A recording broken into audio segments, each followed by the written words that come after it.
1977년 8월 17일 전 세계가 충격에 빠졌습니다. 로큰롤의 황제 엘비스 프레슬리가 42세의 젊은 나이로 세상을 떠났기 때문입니다. 공식 사망 원인은 심장마비로 발표되었습니다. 하지만 그의 12년간 주치의였던 조지 니코폴로스 박사는 충격적인 진실을 밝혔습니다. 엘비스의 진짜 사망 원인은 만성변비였다는 것입니다. 부검 결과 그의 장에서 4개월간 쌓인 엄청난 양의 숙변이 발견되었습니다. 대장의 길이는 일반인의 입에 약 2.4m에서 2.7m에 달했습니다. 지름도 입에나 커져 있었습니다. 그리고 이 무서운 일이 지금 이 순간에도 우리 주변에서 일어나고 있습니다. 안녕하세요. 소아기내과 전문의 최한의입니다. 방금 들으신 엘비스 프레슬리의 사례가 허무맹랑한 이야기라고 생각하십니까? 18년간 수천 명의 환자를 진료하면서 저는 이와 같은 충격적인 사실들을 목격해 왔습니다. 실제로 미국에서는 매년 800명 이상이 변비 합병증으로 사망하고 3만 명이 변비로 병원에 입원합니다. 하지만 더욱 심각한 건 우리나라의 현실입니다. 국민건강보험공단 자료에 따르면 변비로 진료받은 환자가 61만 6천 명에 달합니다. 특히 70세 이상 고령층과 9세 이하 어린이가 전체 변비 환자의 53.4%를 차지하고 있습니다. 변비 치료비로만 환자 개인이 부담해야 하는 비용은 연간 약 39만 원. 여기에 비급여 검사, 교통비까지 합치면 실제 부담은 훨씬 더 클 수 있습니다. 하지만 무엇보다 중요한 건 엘비스 프레슬리처럼 생명을 잃을 수도 있다는 사실입니다. 하지만 걱정하지 마십시오. 오늘 여러분께 세 분의 놀라운 실제 사연을 통해 누구나 따라할 수 있고 한 달 후면 변비의 고통에서 벗어나게 해드리겠습니다. 지금 이 영상을 끝까지 보세요. 지금 이 순간을 놓치면 평생 후회하실 거예요. 자, 시작하기 전에 좋은 정보가 더 많은 분들에게 전달되도록 구독과 좋아요 눌러주세요. 여러분이 누르시는 그 작은 버튼이 변비의 고통에서 벗어나고 생명을 살릴 수도 있어요. 2023년 하버드 의과대학에서 발표한 연구 결과를 보시죠. 만성변비 환자의 내 나이가 실제 나이보다 평균 3.3년 더 늙어 있다는 충격적인 사실이 밝혀졌습니다. 그리고 더욱 무서운 건 만성변비 환자가 치매에 걸릴 확률이 51% 더 높다는 사실입니다. 실제로 변비 환자는 정상인 대비 심장마비와 뇌졸중 위험이 2배 더 높습니다. 3개월 전 제 진료실을 찾아온 68세 박미영 씨 이야기를 들려드리겠습니다. 5년간 만성변비로 고생해온 평범한 주부분이셨는데 최근 들어 더욱 심각한 문제가 생겼다고 하셨어요. 박미영 씨가 제게 하신 첫 번째 말씀이 이거였어요. 선생님, 손자 이름이 갑자기 생각이 안 나요. 어제까지만 해도 준호야, 준호야 했는데 처음 들었을 때는 단순한 노화로 생각할 수도 있었습니다. 하지만 자세히 문진해 보니 5년 전 남편분 은퇴 후 스트레스와 활동량 감소로 변비가 시작되었고 처음엔 2-3일에 한 번 정도였는데 점점 일주일, 10일 더 심해졌다고 하셨어요. 그래서 약국에서 변비약을 사기 시작하셨는데 이게 문제의 시작이었습니다. 3개월 전 저를 찾아오실 때는 이미 변비약 없이는 아예 배변이 불가능한 상태가 되어버렸거든요. 3개월 전 박미영 씨의 상태를 말씀드리면 첫째, 변비약을 먹어도 화장실에서 30분에서 1시간씩 고생하신다고 하셨어요. 둘째, 과도한 힘주기로 인해 어지럼증과 식은땀이 난다고 하셨습니다. 셋째, 그리고 가장 심각한 건 최근 들어 손자 이름을 잊어버리고 같은 말을 반복하는 기억력 장애가 나타났다는 겁니다. 며느리분이 치매 검사를 받아보자고 하셨지만 박미영 씨는 나이 들면 다 이런 거다라며 거부하셨다고 해요. 그래서 3개월 전 박미영 씨를 진찰하면서 제가 발견한 것은 이것은 단순한 노화가 아닙니다. 장마이너스 내 연결축 손상의 전형적인 사례였어요. 5년간 장에 쌓인 독성 물질들이 혈류를 타고 뇌혈관에 도달하면서 인지기능 저하를 일으킨 것이죠. 특히 변비약 장기 의존은 상황을 더욱 악화시켰습니다.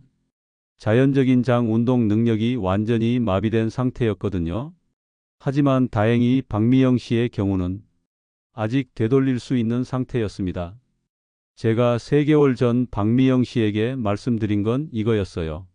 지금 겪고 계신 기억력 문제는 만성변비와 직접적인 연관이 있습니다. 올바른 방법으로 변비를 해결하면 기억력도 회복될 수 있어요. 박미영 씨는 처음엔 믿지 못하셨어요. 변비가 기억력이랑 무슨 상관이 있냐고 하시면서요. 하지만 제가 알려드린 자연치료법을 3주간 실천하신 후 놀라운 변화가 일어났습니다. 과연 지금 박미영 씨는 어떻게 되셨을까요? 그리고 제가 알려드린 그 치료법은 무엇이었을까요? 제가 첫 번째로 제안한 것은 바로 다시마였습니다. 단순해 보이지만 다시마에는 놀라운 비밀이 숨어 있어요. 다시마 표면에 끈적끈적한 알긴산 성분이 자기 체중의 200배까지 수분을 흡수하면서 장 운동을 활발하게 만들어요. 더 중요한 건 알긴산이 장내 독성 물질과 발암물질까지 흡착해서 몸 밖으로 배출시킨다는 거예요. 박미영 씨에게 간단한 다시마 요리법을 알려드렸습니다. 매일 다시마 야채말이를 만들어 드시라고 했어요. 그리고 3주 후 박미영 씨가 제게 전화를 하셨어요. 선생님, 이상해요. 손자 이름이 다시 생각나요. 그리고 변비약 없이도 매일 화장실을 갈 수 있어요. 더 놀라운 건 며느리분 말씀이었어요. 어머니가 예전처럼 밝아지셨다고 하시더라고요. 과연 다시마에 숨겨진 정확한 비밀은 무엇일까요? 그리고 다른 두 분의 환자들은 어떤 치료를 받으셨을까요? 박미영 씨의 사례만으로도 충분히 충격적이지만 더욱 심각한 경우가 있습니다. 4개월 전 72세 이상호 씨에게 일어난 일입니다. 이상호 씨는 제가 10년 넘게 진료해온 환자분이세요.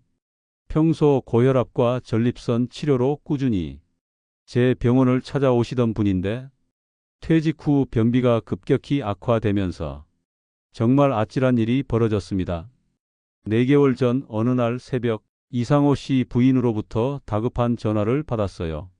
선생님, 큰일 났어요. 우리 남편이 화장실에서 쓰러졌어요. 평소 차분하신 부인이 그렇게 당황하는 목소리로 전화하시는 건 처음이었어요. 부인 말씀으로는 이상호 씨가 저녁 식사 후 화장실에 들어가셨는데 1시간, 2시간 계속 나오지 않으셔서 부인이 문을 두드렸다고 해요.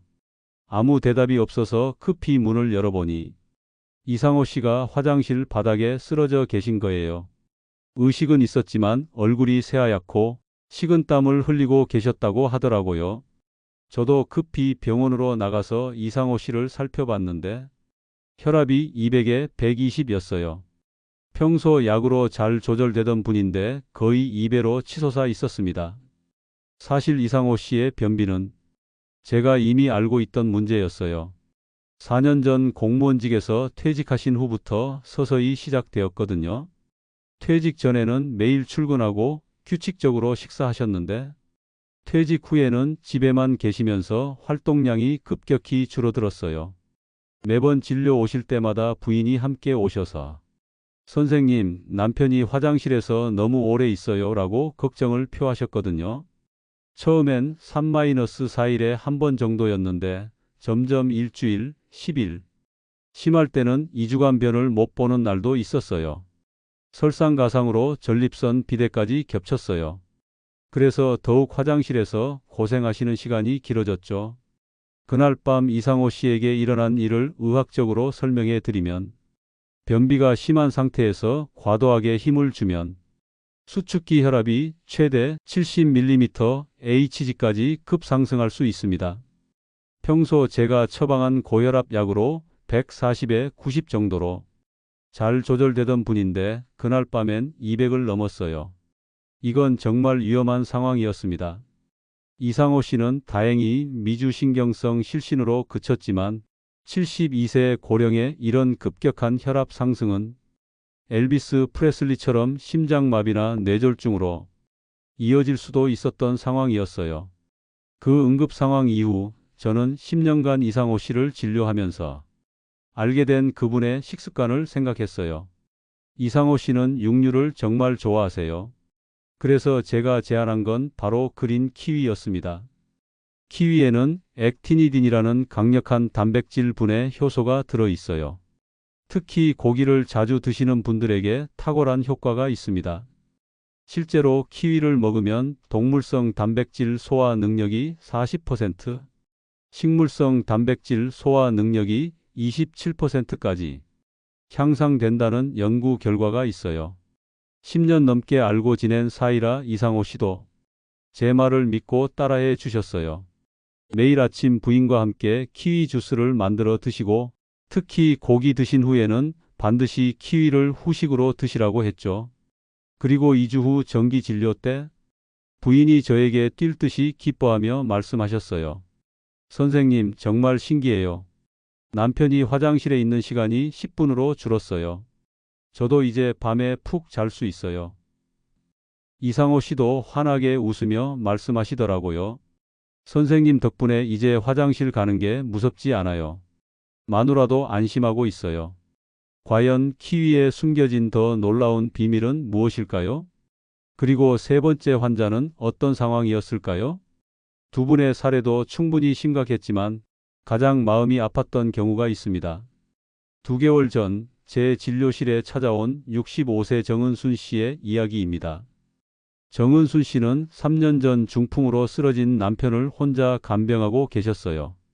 그런데 간병 스트레스와 고혈압약 부작용이 겹치면서 처음 진료실에 오셨을 때 정은순 씨가 하신 말씀이 지금도 잊혀지지 않아요. 선생님, 저는 죽어도 상관없어요. 하지만 남편보다 먼저 죽을 수는 없어요. 정은순 씨의 하루 일과를 들어보니 정말 가슴이 아팠어요. 새벽 5시에 일어나서 남편을 씻기고 식사를 준비해서 먹여드리고 물리치료를 도와드리고 하루 종일 남편만 돌보느라 본인은 제대로 된 식사도 못 하셨다고 해요. 설상가상으로 간병 스트레스로 혈압이 올라서 고혈압약을 복용하기 시작했는데 이 약의 부작용 중 하나가 바로 변비였어요.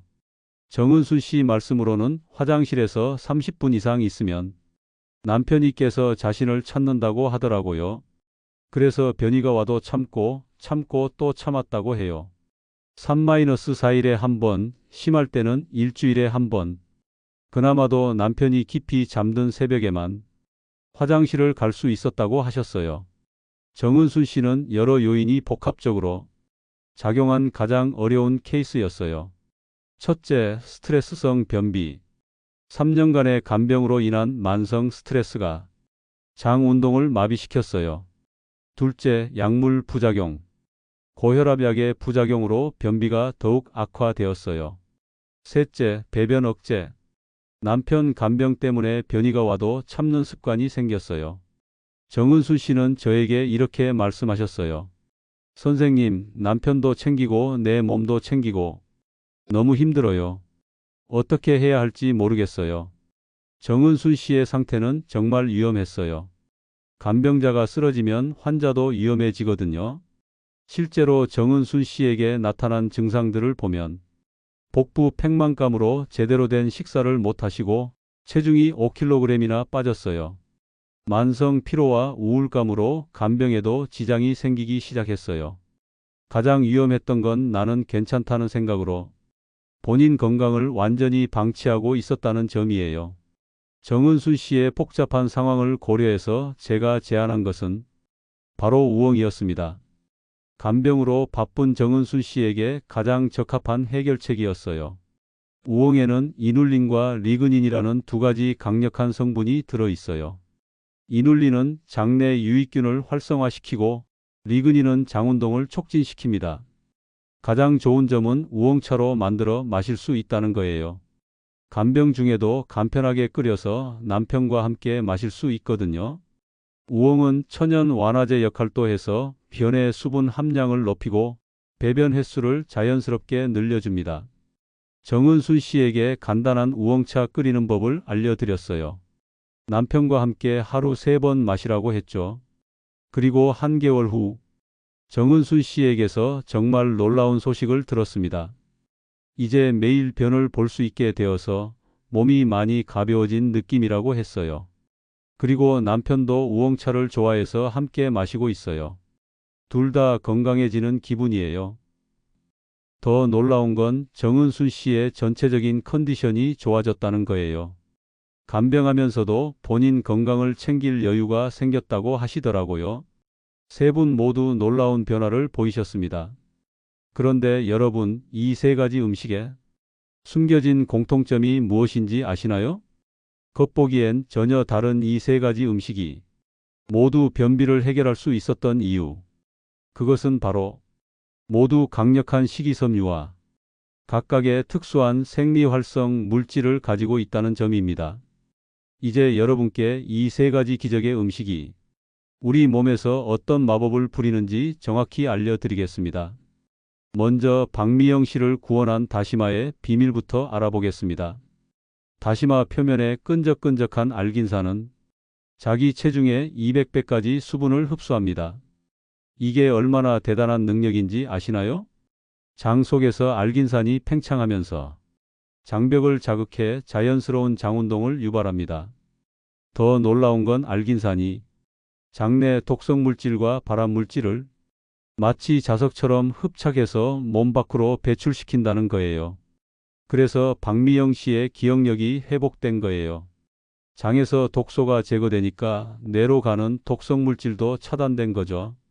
여기에 다시마의 글루타민 성분이 뇌세포에 에너지원을 공급해서 치매 예방 효과까지 있습니다. 이번엔 이상호 씨를 살린 키위의 마법을 알아보겠습니다. 키위의 액티니딘 효소는 단백질을 분해하는 능력이 배나 파인애플보다도 뛰어나죠. 실제로 유명 셰프들도 고기를 재울 때 키위를 사용해요. 그만큼 단백질 분해 능력이 강력하다는 뜻이죠. 키위를 먹으면 동물성 단백질 소화 능력이 40%, 식물성 단백질 소화 능력이 27% 향상됩니다. 그리고 키위만의 특별한 점이 하나 더 있어요. 수용성과 불용성 식이섬유가 완벽하게 균형을 이루고 있다는 거예요. 수용성 식이섬유는 딱딱한 변을 부드럽게 만들고 불용성 식이섬유는 변의 부피를 늘려서 장을 자극합니다. 실제로 뉴질랜드 연구에서 변비 환자들이 키위를 4주간 먹은 결과 자연 배변 횟수가 1.5배 이상 증가했다는 결과가 나왔어요. 마지막으로 정은순 씨를 구한 우엉의 숨겨진 힘을 공개하겠습니다. 우엉의 쌉싸름한 맛을 내는 이눌린은 프리바이오틱스의 대표 주자입니다. 이눌린이 장에 도달하면 유익균의 먹이가 되어 비피더스균과 락토바실러스 같은 좋은 균을 급속도로 증식시켜요. 동시에 유해균의 증식은 억제하면서 장내 환경을 건강하게 바꿔줍니다. 여기에 우엉을 자를 때 나오는 끈적거리는 리그닌 성분이 또 다른 마법을 부려요. 리그닌은 마치 장 청소부처럼 작동해서 장의 연동운동을 촉진시키고 숙변과 노폐물을 깨끗하게 제거합니다. 무엇보다 우엉은 천연 완화제 역할을 해서 변의 수분 함량을 높이고 배변을 자연스럽게 만들어줘요. 이제 왜 이 세 가지 음식이 그토록 강력한 효과를 보였는지 이해가 되시죠? 1단계 다시마가 장내 독소를 제거하고 뇌 건강을 회복시킵니다. 2단계 키위가 소화력을 강화하고 자연스러운 배변을 유도합니다. 3단계 우엉이 장내 환경을 개선하고 지속적인 건강을 유지시킵니다. 변비약은 일시적으로 억지로 밀어내는 방식이지만 이 세 가지 음식은 근본적으로 장 기능을 회복시키는 거예요. 그래서 약물 의존 없이도 자연스럽고 건강한 배변이 가능해지는 거죠. 하지만 아무리 좋은 음식이라도 올바른 방법으로 섭취해야 효과를 볼 수 있어요. 특히 다시마의 알긴산은 수분을 많이 흡수하기 때문에 충분한 물과 함께 드셔야 해요. 그렇지 않으면 오히려 변비가 심해질 수 있거든요. 키위는 찬 성질이 있어서 하루 2개 이하로 드시는 게 좋고, 식이섬유를 갑자기 많이 드시면 복부 팽만감이 생길 수 있으니 점진적으로 양을 늘려가시는 게 중요해요. 그럼 이제 여러분이 가장 궁금해하실 것, 이 3가지 음식을 어떻게 맛있고, 3가지 기적의 음식을 맛있고 간편하게 드실 수 있는 레시피를 공개하겠습니다. 먼저 박미영 씨가 손자와 함께 만든 다시마 야채말이입니다. 1단계 염장 쌈다시마를 10-20분간 물에 담가 짠기를 빼세요. 2단계 흐르는 물에 씻은 후 먹기 좋은 크기로 자르세요. 3단계 파프리카, 비트, 양파를 다시마와 비슷한 길이로 잘라주세요. 4단계 야채를 다시마에 돌돌 말아서 초장에 찍어 드시면 됩니다. 이상호 씨 부부가 매일 아침 함께 만든 키위 주스는 더욱 간단해요. 그린 키위 1개, 물 반 컵, 꿀 1스푼을 믹서에 갈아서 아침 식사 30분 전에 드시면 됩니다. 특히 고기 드신 후 후식으로도 최고예요. 정은순 씨의 우엉차는 한번 끓여 놓으면 하루 종일 드실 수 있어요. 말린 우엉 오지를 물 1에 넣고 끓인 후 약한 불에서 10분 더 우려내면 완성. 간병하면서도 쉽게 만들 수 있죠. 하지만 음식만으로는 완전하지 않아요. 제가 3분께 알려드린 5가지 황금 습관을 함께 실천해야 진짜 효과를 보실 수 있어요. 첫 번째 습관, 아침에 눈 뜨자마자 무조건 물 1잔. 아무 생각 말고 그냥 물 1잔 드세요. 잠자는 장을 깨워야 하니까요. 두 번째 습관, 마려울 때 바로 가기. 밀당하면 언제 또 신호가 올지 모르니까요. 세 번째 습관, 배변 중에는 집중. 휴대폰 보다 보면 뇌가 배변에 집중을 못하니까요. 네 번째 습관, 항문이 열리는 자세. 발받침을 써서 무릎을 높이 올리세요. 항문 주변 근육이 길을 열어주니까요. 다섯 번째 습관, 할머니 손 말고 내 손이 약손. 시계 방향으로 배를 마사지하면 속이 풀리니까요. 하지만 여러분, 정말 중요한 주의사항이 있어요. 오늘 알려드린 음식들이 변비에 좋다고 해서 갑자기 많이 드시면 안 됩니다. 식이섬유를 갑자기 많이 드시면 배에 가스가 차고 복부 팽만감이 들 수 있거든요. 양은 점차 늘려가시고 무엇보다 물을 충분히 마셔주세요. 그리고 식이섬유는 천천히 꼭꼭 씹어서 드시는 것도 잊지 마시고요. 이 방법들을 올바르게 실천하시면 여러분도 세 분처럼 놀라운 변화를 경험하실 수 있을 거예요. 변비는 더 이상 평생 짊어져야 할 짐이 아닙니다. 올바른 방법만 알면 언제든 극복할 수 있어요. 마지막으로 의사로서 꼭 드리고 싶은 말씀이 있어요. 첫째, 점진적으로 시작하세요. 오늘 당장 모든 걸 다 하려고 하지 마시고 하나씩 천천히 생활에 적용해 보세요. 둘째, 충분한 수분 섭취는 필수입니다. 특히 다시마나 우엉 같은 식이섬유와 함께 드실 때는 더욱 중요해요. 셋째, 심한 복통이나 혈변, 갑작스러운 체중 감소 등이 있으시면 반드시 병원을 찾아 정확한 진단을 받으세요. 그리고 무엇보다 본인의 몸 상태를 잘 관찰하면서 적용해 보시기 바랍니다. 오늘 소개해드린 방법들의 가장 큰 장점은 가족과 함께 할 수 있다는 점이에요. 박미영 씨처럼 손자와 함께 요리하고 이상호 씨 부부처럼 매일 아침 함께 건강한 습관을 만들고 정은순 씨처럼 간병하는 중에도 서로의 건강을 챙길 수 있어요. 건강한 가족, 행복한 가정. 그 시작이 바로 올바른 배변 습관에서 비롯될 수 있습니다. 부모님이나 조부모님 중에 변비로 고생하고 계신 분이 있으시다면 오늘 영상을 꼭 공유해 주세요. 그리고 여러분의 경험담이나 궁금한 점들을 댓글로 남겨주시면 제가 하나하나 확인하고 답변 드리겠습니다. 구독과 좋아요도 잊지 말아주세요. 더 많은 분들에게 도움이 되는 정보를 지속적으로 전달할 수 있도록 힘을 실어주세요. 여러분의 건강한 매일을 응원합니다. 오늘도 건강하고 행복한 하루 보내세요.